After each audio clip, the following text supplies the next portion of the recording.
Yeah. Yes. All right. Hello. Can I assume that you all can hear me? I'm gonna have to work out some things real quick with the stream settings.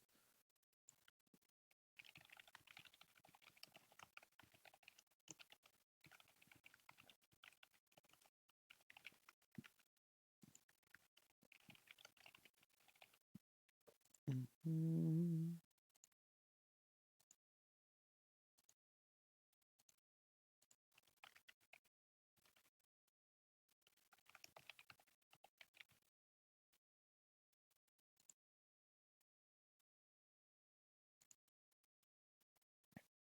Okay. So then should be working. Oh, hold on.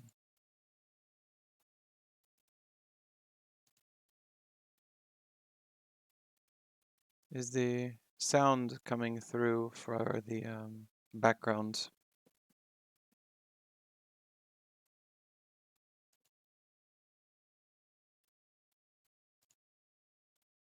I would hope so. I would hope so.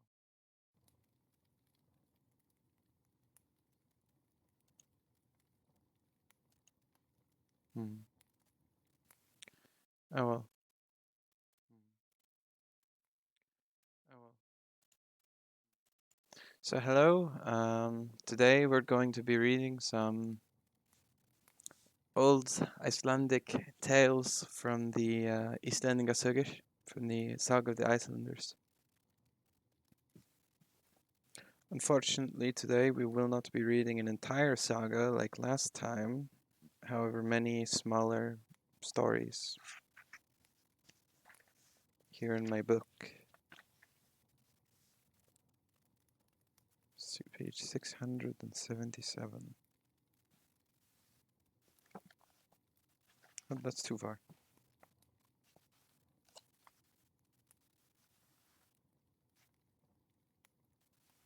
77. There we go.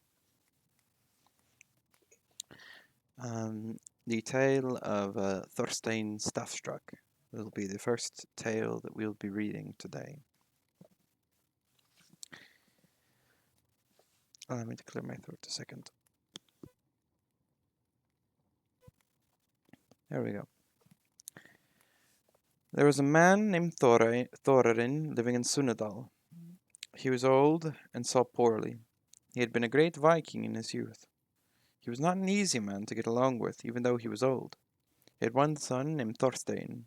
Thorstein was a large, strong, even-tempered man, and he worked so hard on his father's farm that he was just as productive as 3 other men together. Thorarin was not a very wealthy man, but he owned plenty of weapons. The father and son also owned some stud horses, and they earned most of the money they had by selling stallions, for all of them were good riding horses and spirited. There was a man named Thord. He was a farmhand of Bjarni's at Hof. He took care of Bjarni's riding horses because he was regarded as being good with horses. Thord was very overbearing, and he made people feel that he worked for a powerful man, though he himself became no more valuable or popular for that. 2 men named Thorhall and Thorvald were working for Bjarni at that time. They were always gossiping about everything they had heard in the district. Thorstein and Thor arranged a horse fight for young stallions. At the fight, Thor's horse was getting the worst of it. Now when Thor found that his horse was being beaten, he dealt Thorstein's horse a heavy blow in the jaw. Thorstein saw this and dealt Thor's horse an even greater blow. Thor's horse ran off, and people really started shouting. Then Thor struck Thorstein on the brow with his horse prod, causing the skin to tear and slip down over his eye. Thorstein then cut off the part of his shirt and bandaged his brow, acting if nothing has happened. And he asked people not to tell his father about it.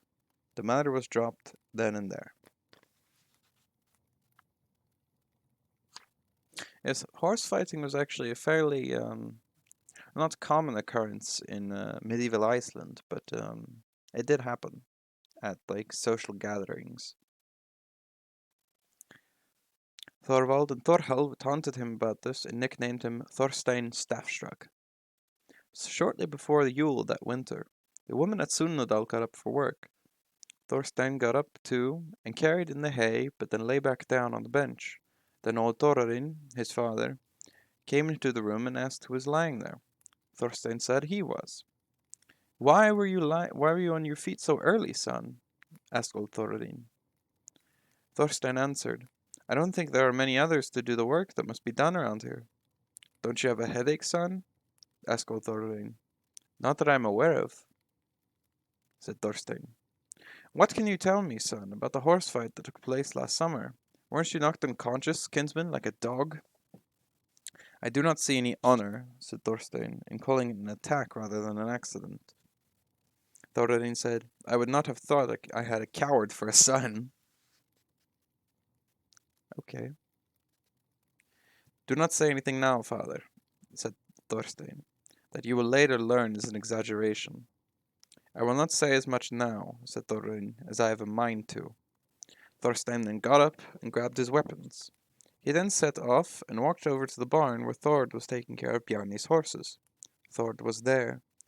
Thorstein found Thord and said to him, I want to know, Thord, my friend, whether that blow I took from you at the horse fight last summer was an accident or dealt intentionally, and whether you are willing to compensate me for it. Thord answered, If you have two mouths, then put your tongue in each of them and say that with one that it was an accident, if you like, and with the other that it was dealt in earnest. And that is all the compensation you're going to get from me. Then prepare yourself, said Thorstein, for the possibility that I won't come seeking again. Thorstein then ran up to Thord and dealt him his death blow. Afterwards he went to the farmhouse at Hof and found a woman outside and said to her, Tell Bjarni that a bull has gored his stable boy Thord, and that Thord will be waiting there until he goes to a barn. You go home, she replied, and I will tell him when I please. Thorstein went home, and the woman to her work. Bjarni got up that morning, and when he sat down at the table, he asked where Thord was. The others replied that he must have gone to the horses. I would have expected him back by now, said Bjarni, if he were well. Then the woman Thorstein had met spoke up and said, It is true, as we're often reminded that we women aren't very smart. Thorstein Staffstruck was here this morning and said that a bull had gored Thord, and that he needed help, but I didn't want to wake you then, and afterwards I forgot all about it. Bjarni got up from the table, and then went to the barn and found Thord there, dead. He was then buried. Afterwards, Bjarni prepared an action that had Thorstein outlawed for the killing, but Thorstein remained home in Sunnudal, working for his father, and Bjarni did nothing about it. That autumn at Hof, the men were sitting by the fire preparing sheep heads, and Bjarni was laying outside on the top of the fire room, listening to what they were saying. And the brothers Thorhall and Thorvald spoke up and said, We never expected when we were hired to kill Bjarnis that we'd be preparing sheep heads here while the outlaw Thorstein is preparing the heads of geldings. It would have been better for him to yield more to his kinsmen in Bodvarsadal than have his outlaw living like his equal in Sunnadal. But those who are laid down will be done with once they are wounded, and we don't know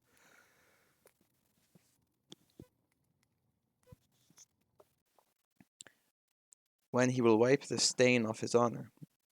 A man answered, That kind of thing is worse than said than unsaid, and anyone who would think that trolls had been moving your tongues. We feel that he does not want to deprive the blind father and the other dependents there in Sundal of their bread and butter. But it will surprise me if you roast lamb heads here much longer or praise what happened in Bodvarsdal. Then everyone went to eat and sleep, and Bjarni did not show that he had heard what had been said. The next morning, Bjarni woke Thorvald and Thorvald and told them to ride to Sundal and bring him back Thorstein's severed head by breakfast time. You two seem to me, he said, like the most likely to wipe the stain from my honor, if I don't have the strength to do it myself. Now they knew that they had said too much, but went, nevertheless, over to Sunnadal. Thorstein was standing in the doorway, whetting a short sword. When they arrived, he asked them where they were going, and they claimed they were supposed to look for some horses. Thorstein said that they would not have to look far for those right here by the hayfield wall.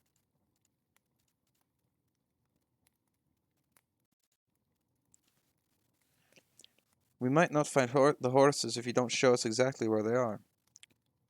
Then Thorstein stepped outside, and when had walked out into the hayfield, Thorvald brandished his axe and ran toward him. But Thorstein blocked him with his arm, and he fell down, and Thorstein thrust his short sword through him. Then went to attack, but he went the same way as Thorvald. Thorstein then tied both of them on their horses, and laid the reins over the horses' manes, and drove them homeward. The horses then went home to Hof.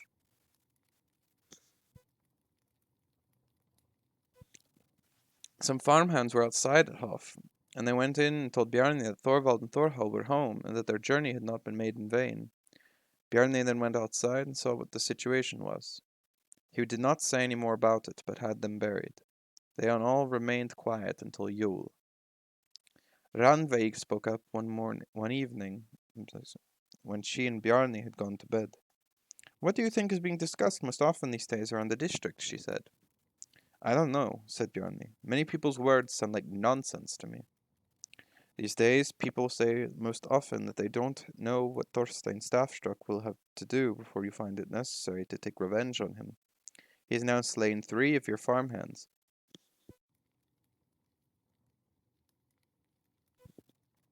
Your Thingmen do not think that they can count on you for support as long as this goes unavenged. You both do wrong and leave right undone." Bjarni answered, "Now the saying applies to that no one learns from another's mistakes, but I will heed what you are telling me, even though Thorstein has killed few innocent men." They ended the discussion and slept through the night. In the morning, Ranveig awoke as Bjarni was taking down his shield. She asked where he was going. He answered, "Now Thorstein from Sunnadal and I are going to settle this matter of honor." "How many of you are going?" she asked.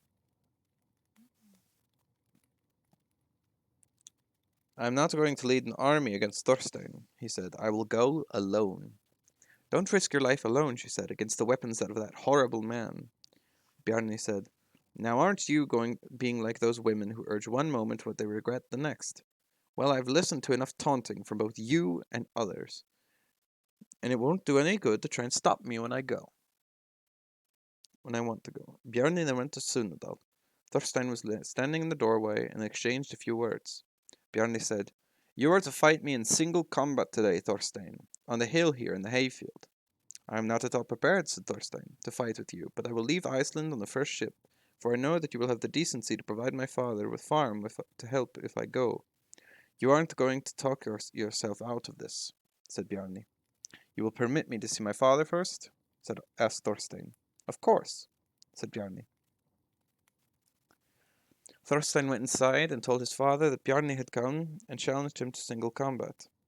Old Thorin answered, "Anyone who tangles with a more powerful man in his own district has dishonored him, and cannot expect to wear out too many shirts. I don't feel sorry for you because I think you've brought this on yourself. Now take your weapons and defend yourself bravely, for I would have never stooped before a man like Bjarni in my day, even though he is a great champion. Still, I would rather lose you than have a coward for a son." Thorstein went outside, and they went up on the hill and began to fight hard, badly damaging each other's protective gear.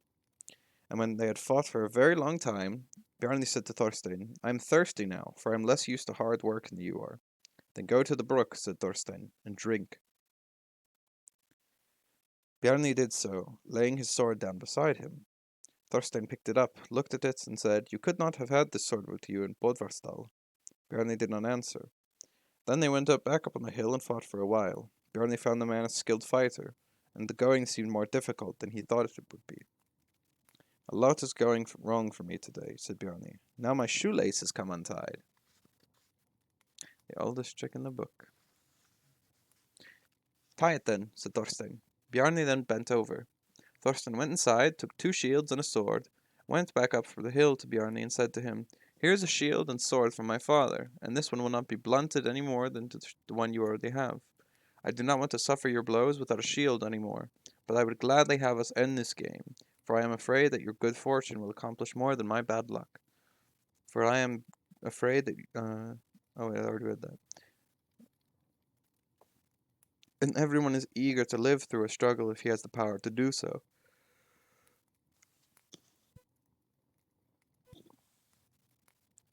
It won't do you any good to try and talk your way out of this, said Bjarni. The fight's not over.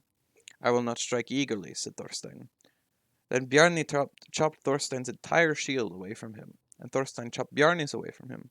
Now you're swinging, said Bjarni. Thorstein answered, You did not deal a lighter blow. Bjarni said, The same weapon you had earlier today is biting harder for you now. Thorstein said, I would save myself from a mishap if I could, and I fight in fear of you. I'm still willing to submit entirely to your judgment. It was Bjarni's turn to swing, and both of them were now shieldless. Then Bjarni said, It would be a poor bargain to choose a crime over good luck. I will consider myself fully compensated for my 3 farmhands if you promise me your loyalty. Thorstein said, I have had opportunities today to betray you, had my misfortune been stronger than your luck. I will not betray you. I see that you are an excellent man, said Bjarni. You must allow me to go in and see your father, he said, and tell him what I want to. Go as you like for my part, said Thorstein, but be careful.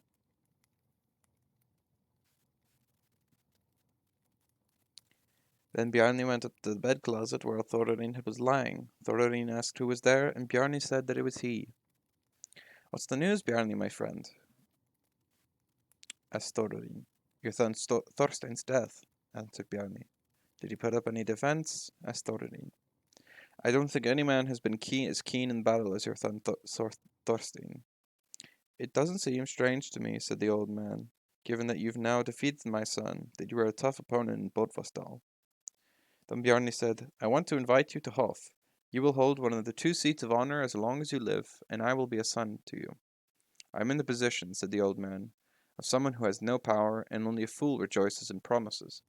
Besides, the promises of you chieftains are such, when you want to comfort a man after you've done something like this, that your relief only lasts a month, and when you're treated like other paupers, and that with that our injuries are not soon forgotten.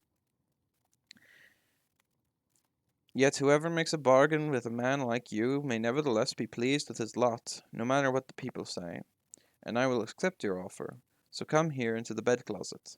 You'll have to come close, because this old man is shaky on his feet from age and poor health, and I'm not quite free from being affected by my son's death. Bjarni stepped into the bed closet and took old Thorarin's hand. Then he realized that Thorarin was groping for a short sword, and wanted to stab him. Bjarni pulled back his hand and said, You miserable old fart! Now you'll get what you deserve. Your son Thorstein is alive, and he is going to live with me at Hof. You will be given slaves to do your farm work, and you will not lack anything as long as you live. Thorstein then went home to Hof with Bjarni and remained with him until the day he died, and no man was thought to be his equal in integrity and bravery. Bjarni maintained his honor, and he became more popular and more even-keeled the elder he grew. He dealt with difficulties better than anyone, and he turned strongly towards religion during the latter part of his life. Bjarni traveled abroad, made a pilgrimage to Rome. He died on that journey. He now rests in a city called Vatari, a great city not far this side of Rome. Bjarni was blessed with many descendants. His son was Beard Broddi, who appears frequently in sagas and was the most excellent man of his day. Bjarni's daughter was named Halla, the mother of Gudrid, whom Kolbein the law speaker married. Another of Bjarni's daughter was Yngvild, whom Thorstein Sidohalsson was married to. Their son was Magnus, the father of Einar, the father of Bishop Magnus. Amundi was another of Thorstein and Yngvild's sons. He married Sigrid, the father of Thorgrim the Blind. Amundi's daughter was Halfrid, the mother of Amundi, the father of Gudmund, the father of Magnus the Gaudy, and of Thora, whom Thorvald Gizurarson married, and another of Thora, the mother of Orm of Svinafell. Another of Amundi's daughters was Gudrun, the mother of Thordis, the mother of Helga, the mother of Gudni Bodvarsdottir, the mother of Thord, Sigvat, and Snorri Sturluson. Another of Amundi's daughters was Ranveig, the mother of Stein, the father of Gudrun, the mother of Arnfrid, whom Helgi married. Another daughter of Amundi's was Thorkatla, the mother of Arnbjörg, the mother of Finn the priest, Thorgeir, and Thurid, and many leading men are descended from them. There ends the story of Thorstein Staffstruck. Well, interesting that this story ties to Snorri Sturluson, because Snorri Sturluson was the guy who wrote down the Nordic sagas of the prose, well, not only some of the sagas, but also the prose Edda and the poetic Edda, the two main texts that describe the ancient Norse religion, which I may do a reading of that sometime in the near future. It just depends on what the people want.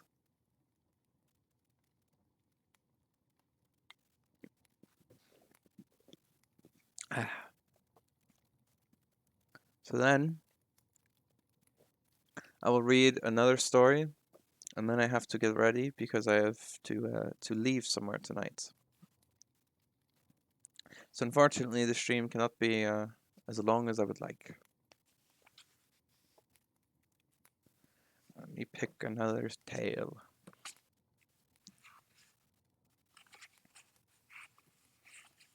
You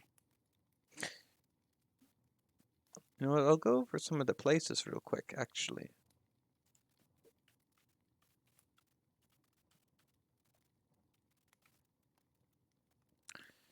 Um,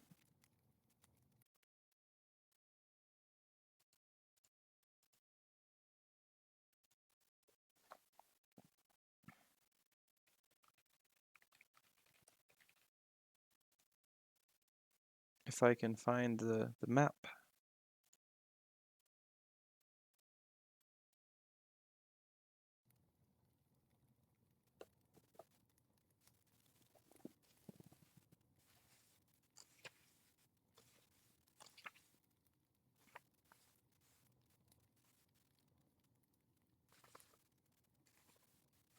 I will find the map real quick. Pull them up.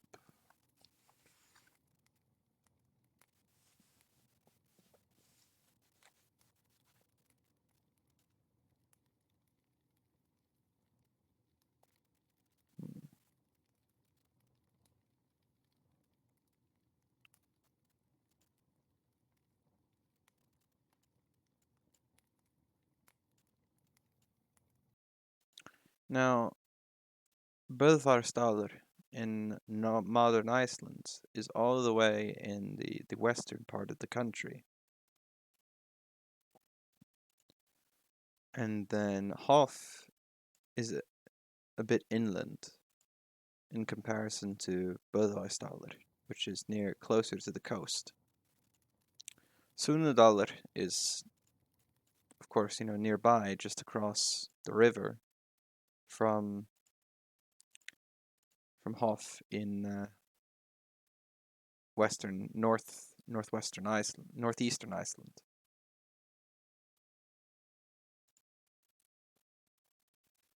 But these locations are also mentioned in a bunch of other sagas.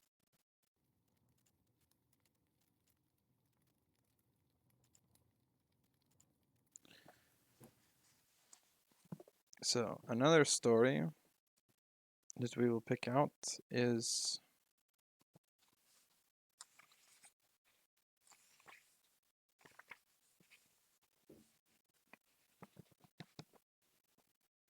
according to the book.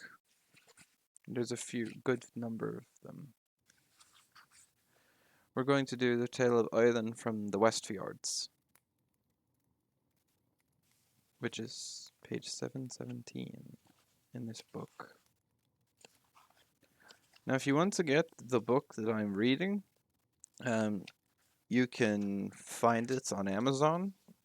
I'm not sponsored, unfortunately, but it is called The Sagas of the Icelanders by Penguin Classics, written by a bunch of different translators, but primarily Jane Smiley. It's a very big book about including all of the maps and everything.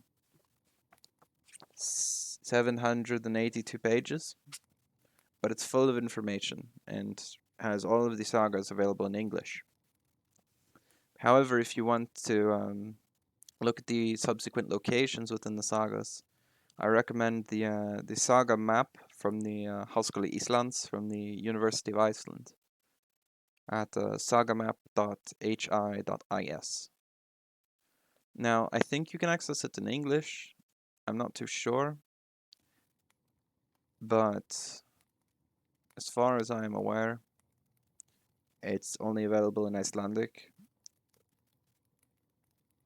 So you can double check the names of the sagas and compare them to the website and look at the map and see, oh, these are all the places mentioned. Anyways, to the story of Auðunar Þáttur Vestfirska, which is the modern Icelandic way of saying it. The Old Norse pronunciation is much different.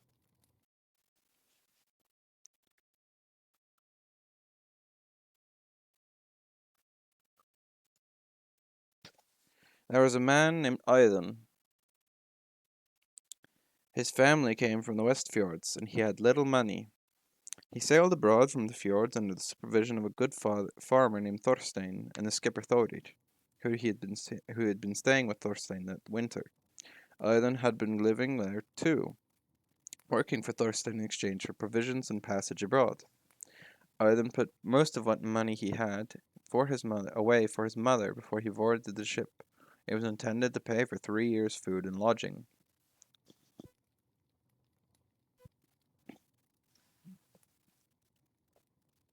Where was I? There we go. They set sail, and their journey went well, and Auðun spent the following winter with Thorir, who owned a farm in Mora. The next summer they travelled to Greenland and spent the winter there. It is mentioned that Auðun bought a bear there, a great treasure for which he traded everything he owned. The following summer they sailed back to Norway. They had a good voyage, and Auðun had his bear with him. He planned to travel south to Denmark to meet King Svein and give him the animal. Now when he arrived in the south of the country where the king was staying, he left the ship, leading the bear behind him, and rented a room. King Harald was soon told that a bear, a great treasure owned by an Icelandic man, had arrived there. The king immediately sent men to summon him, and when Auðun appeared before the king, he greeted him. The king returned his greeting and asked, "Do you have a great treasure of a bear?" He answered that he did. The king asked, "Would you sell me the animal for the same price you paid for it?" He answered, "I do not want to do that, my lord." "Would you then," the king asked, "let me give you double for what you paid? That would be fair, if you have traded everything you owned for it." "I do not want to do that, my lord," he answered. The king asked, "Will you give it to me then?" "No, my lord," he answered. The king asked him, "What will you do with it?" "Go," he said, he answered, "to Denmark and give it to King Svein." King Harald said, "Are you so ignorant that you have not heard of the enmity between our countries? Or do you reckon your luck is so great that you can travel with treasures where others cannot travel safely, even though they do so of necessity?" Odin answered, "My lord, that is in your power, but I will not agree to do anything other than what I have intended." The king then said, "Why not go ahead then, and go your way as you please? But come to see me when you return and tell me how King Svein has rewarded you for the bear. It may be well that you are a fortunate man." "I promise to do that," said Ivan.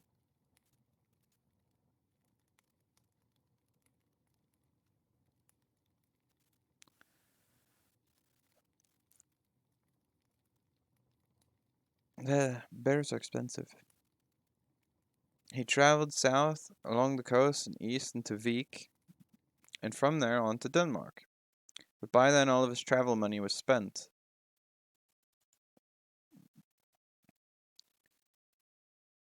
And he was forced to beg for food, both for himself and for the bear. He met a steward of the king named Aki, and asked him for provisions for himself and the bear. "I plan," he said, "to give the bear to King Svein." Aki told him that he would sell him provisions if he wanted, but Odin replied that he had no money to pay for them. "I want, nevertheless," he said, "to find a way to take the bear to the king. I will give you all the provisions you need to reach the king, but in exchange, I want to own half of the bear.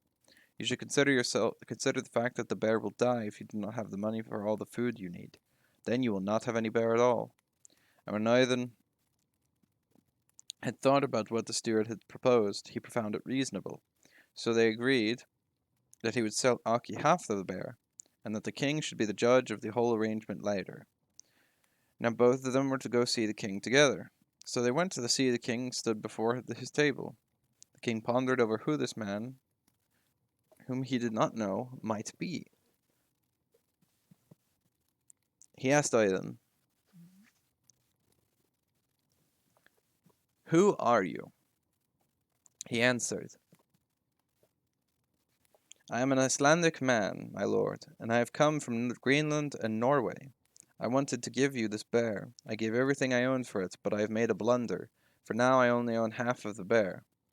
He then told the king what had taken place between the steward Aki and himself. The king asked, "Is what he says true, Aki?" "It is true," Aki replied. And in the Icelandic and like Old Norse version of this, if you don't mind me taking a little um, detour real quick, is in Icelandic it says "Satt það," segir hann. That is literally that is what he says. So the king asks, "Oh, is this what he says? True?" That's what he says. The king asked, "Do you think it appropriate, given the fact that I have made you a powerful man, to impede and hinder a man from bringing me a treasure that he has given all his possessions to buy, when King Harald thought it advisable to give him safe conduct, even though he is our enemy? Now consider how fair this was on your part. Why, you deserve to be killed. I am not going to go that far, but you will leave the country immediately and never be caught in my eyesight again. But you, Idan, I will thank as if you have given me the entire bear, and please do stay." He accepted that, and remained with King Svein for a while. Chapter 2. After some time had passed, Idan said to the king, "I am now eager to leave here, my lord." The king answered hesitatingly somewhat, "Where do you plan to go if you do not care to remain here with us?" He replied, "If your plan had not been so noble," the king replied, "your eagerness to leave here would have displeased me." The king gave him a very great deal of silver, and he travelled south with a group of pilgrims. The king made all the arrangements for his journey and asked him to come to see him when he returned.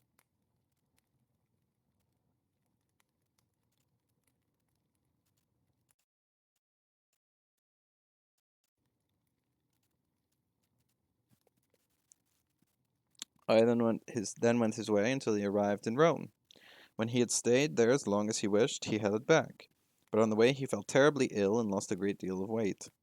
All the money the king had given him for the journey was used up, so he was reduced to vagrancy and had to beg for food. He grew bald and was quite miserable. He arrived back in Denmark at Easter and went there to where the king was staying, yet he did not dare show himself in public. He waited in a wing of the church and planned to meet the king as he walked into the church that evening. But when he saw the king and all his men dressed up, he could not bring himself to appear before them. When the king went to feast in the hall, Idan was fed outside, as is the custom with pilgrims, where they still bear the staff of their scrip.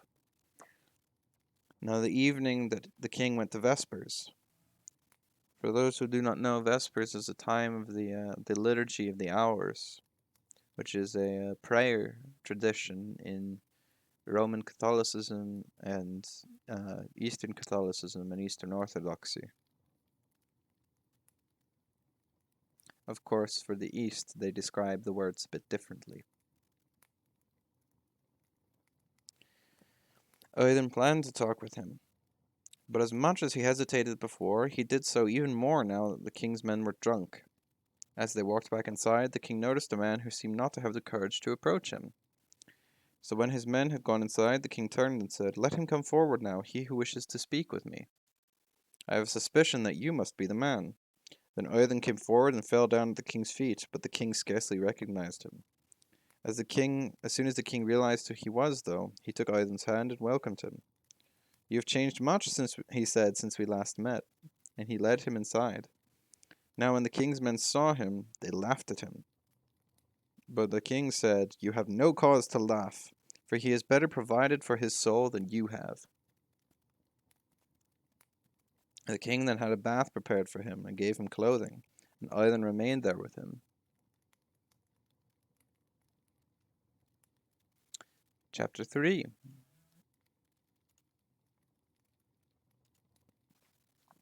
It is told that sometime during the spring, the king invited Idun to remain with him permanently and told him that he would make him his cupbearer and honor him lightly. Idun said, "God reward you, my lord, for all the honor you would bestow upon me, but as a matter of fact, I am thinking of sailing to Iceland." The king replied, "That seems like an odd choice." Idun said, "I cannot live with the fact, my lord, that I am held in honor here with you, while my mother is a vagrant in Iceland, for the provisions I left for her before I sailed from Iceland will now be exhausted." The king replied, "That was well and nobly put, and you will turn out to be a fortunate man. That reason alone could make your leaving here acceptable to me. Stay with me now until the ship is prepared." And so he did. One late spring, King Svein walked down to the docks where the men were preparing ships to sail to various countries to the Baltic and Saxony, to Sweden and Norway.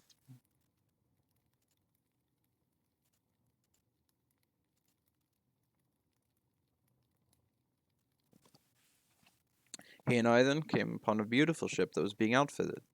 The king asked, "How well do you like this ship, Ivan?" He answered, "Very well, my lord." The king said, "I want to give you this ship as repayment for the bear." He thanked him for the gift as best he could.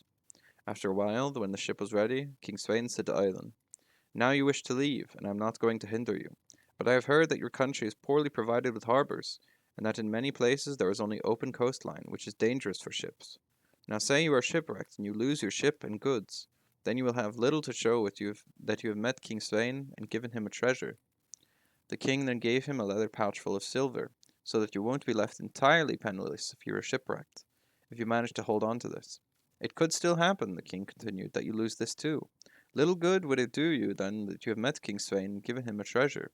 The king then drew a ring off of his arm and gave it to Ivan and said, "Even if things turn out so badly that you are shipwrecked and you lose the money, you will not be penniless if you make it ashore, for many survive shipwrecks wearing gold, and it will still be evident that you have met King Svein if you hold on to the arm ring.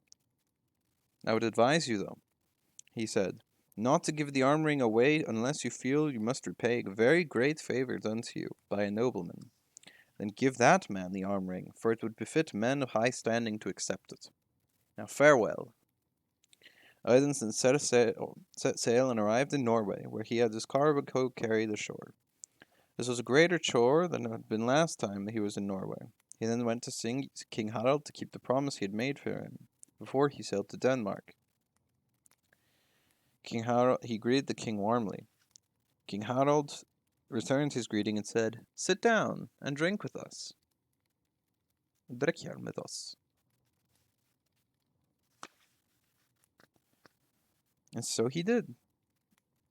King Harald then asked, "How did King Svein reward you for the bear?" Odin replied, "By accepting the gift from me." The king said, "Why, I would have done that. What else did he give you for it?"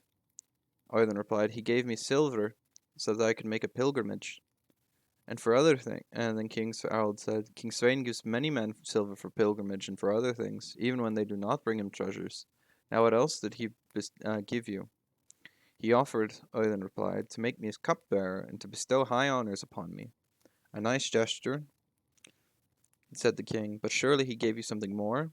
Odin replied, "He gave me a Nor with goods most highly desired here in Norway." "Graciously done," said the king, "and I would have rewarded you likewise. Did he give you anything else?" Odin replied, "He gave me a leather pouch full of silver, and said that I would not be penniless even if my ship was wrecked here off the coast of Iceland." The king said, "Splendid! Even I would not have done that. I'd have considered myself free from obligation after giving you the ship. Did he give you anything else?" "He did indeed give me more, my lord," Ireland said. He gave me the arm ring that I wear on my arm and told me that all my money could be lost, but I would still not be penniless if I had the ring. He told me not to give it to anyone unless I felt obliged to repay a nobleman so dearly that I would be willing to part with it. And now I have found that man, for you have the power to both deprive me of both the bear and my life. Yet you let me travel in peace to a place where others could not go. The king warmly accepted the gift and gave Ivan fine gifts in return before they parted. Ivan set aside his money for the journey to Iceland and traveled there early that summer. He was considered an exceedingly fortunate man. Thorstein Gilson is descended from this man Ivan. And that is the end of the saga. Well, it's not a saga, it's a tale. But, you know, the tale of Ivan from the West Fjords. A very nice little story. And now I have to get ready to leave. So, unfortunately, I'm going to have to cut this stream a bit short. However, I will be releasing my stream schedule soon. So, if, you have any ideas, tell me on the Twitter or in the submission suggestion box here on Twitch. I will take a look at it. Twitter, as I said, YouTube. I'll have the video of this stream on YouTube. There we go. I lost my train of thought. So you can watch it at any given time. I'll also have the link to the Saga map, if anyone would like to take a look at that, on the YouTube description. Once again, I am not sponsored by the people that I got the book from, nor am I sponsored by the University of Iceland. But if they want to sponsor me, I'm very open to it. Wink, wink. So yeah, I hope you have a very nice night, very nice day, whatever time of the day it is for you. And I hope to see you soon.